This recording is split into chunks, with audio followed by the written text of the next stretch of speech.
Another coat of red acrylic paint for the inside. And we have a high gloss white paint on the outside. This is gonna get covered up with this scarf. So here is my scarf that inspired this whole project. And I am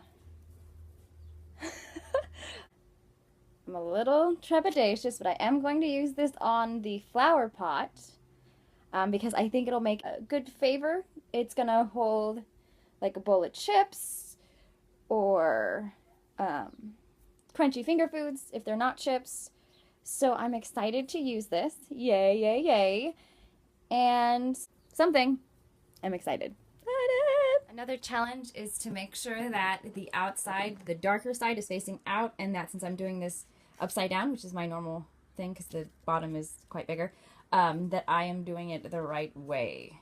So dark outside and facing upside down. When this is turned over, it'll look all pretty and nice. Okay, 20 minutes later. Look at this wonderful. It's gonna look so cool. Yes. The fabric is smooth. The Mod Podge is drying. I am feeling good. Here's a little bit of the overlap, but it looks really cool. Boom. Yes. Last step. The inside of the bowl is getting dry. The outside is also drying. The card bowl is complete. Woohoo! We are ready to party with easy cleanup.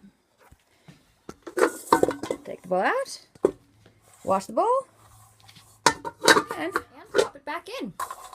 Easy peasy.